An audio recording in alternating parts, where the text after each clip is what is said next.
अक्सर हमारा दिमाग टिक टिक टिक टिक टिक की तरह काम करता है और थॉट्स में प्री ऑक्यूपाइड रहता है। आपके ख्याल से इसकी क्या वजह है? कुछ लोग जो हैं वो ओवर थिंकिंग करते हैं, जिसकी वजह से उनकी जो ब्रेन की न्यूरोनल एक्टिविटी है वो हाइपर एक्टिव हो जाता है। वो ज़्यादा सोचते हैं ऑल टाइम डिफरेंट, जैसे उन्हें कोई नेगेटिव थॉट आ रही है तो उनका ब्रेन जो है वो ऑल टाइम वर्किंग करता रहता है। ठीक है। जिसको कहते हैं हाइपर एक्टिविटी हो जाती है ब्रेन ठीक की। है। इसी तरह हम इसमें जो डिफरेंट ड्रग्स यूज़ करते हैं, जैसे बेंजोडाइज़ेपिन है और बारबिटूरेट्स हैं, जो कि आपकी ब्रेन की जो एक्टिविटी है उसको स्लो डाउन करते हैं। इसमें एक केमिकल होता है जिसको गैबा बोलते हैं। ठीक तो है। वो एक इनहिबिटरी इफेक्ट काज करता है आपकी ठीक है। जो ब्रेन की एक्टिविटी है उसके ऊपर। इसी तरह जब हम बेंजोडाइज़ेपिन देते हैं तो उसका जो गैबा है उसका जो इनहिबिटरी इफेक्ट है वो बहुत ज़्यादा हम इंक्रीज कर देते हैं, जिसकी वजह से जो ब्रेन की न्यूरोनल एक्टिविटी है वो उसका फंक्शन कम हो जाता है, वो हाइपर पोलराइज हो जाता है, जिसकी वजह से इंसान कम सोचता है, रिलैक्स रहता है। और ये जो ड्रग्स हैं हम इसको एज एंग्जाइटी के लिए भी यूज़ करते हैं और स्लीप के लिए भी इसको यूज़ करते हैं। मेरा आपसे सवाल ये है, क्या ये नॉर्मल है थॉट्स में रहना? नहीं, ऑब्वियसली एक हद तक तो एक सेंसिबल पर्सन के लिए बहुत ज़रूरी है कि वो चीज़ें आप सोचे, अपनी फिक्र करें।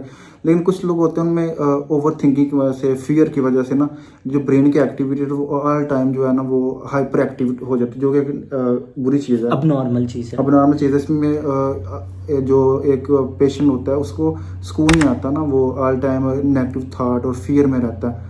तो इसकी जो ब्रेन की एक्टिविटी है उसको रेगुलेट करने के लिए हम फिर डिफरेंट ड्रग्स का यूज़ करते हैं, जिसमें ठीक है। बेंजोडाइज़ेपिन, जिसको जैसे रिलैक्सिन है, ज़ेनेक्स है। ओके।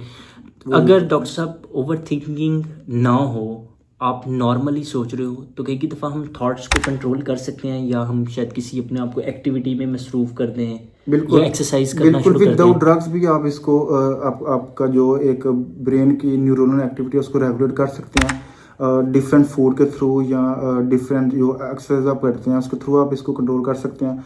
आप इसके ऊपर जैसा कि आप इसके ऊपर वर्क कर सकते हैं कि मैंने जो नेगेटिव थॉट है उनको अवॉइड करना है, बुरी चीज़ें सोचनी नहीं है। ठीक तो है। इस वजह से आप इसको अपने जो मूड है उसको भी ठीक कर सकते हैं और आप जो फियर है उसको भी दूर कर सकते हैं। तो इससे मुझे ये समझ आया कि नॉर्मली जो आप सोचते हैं वो ठीक है, लेकिन जब ओवर आप सोचते हैं आपको खुद चाहिए कि आप अपने ऊपर चेक रखें और आप ज़्यादा ना सोचा करें। बिल्कुल ऐसे ही है। आप जब भी आपको नेगेटिव थॉट्स आए तो आप उनको अवॉइड करें।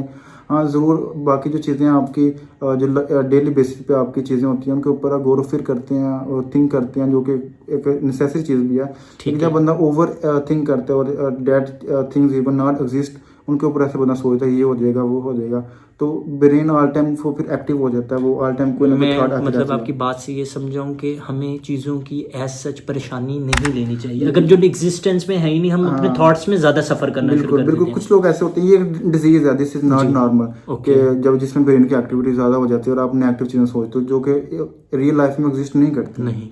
डॉक्टर साहब वेरी थैंक यू, आपका जो टॉपिक था मेरे लिए बड़ा इंसाइटफुल था। Thank you.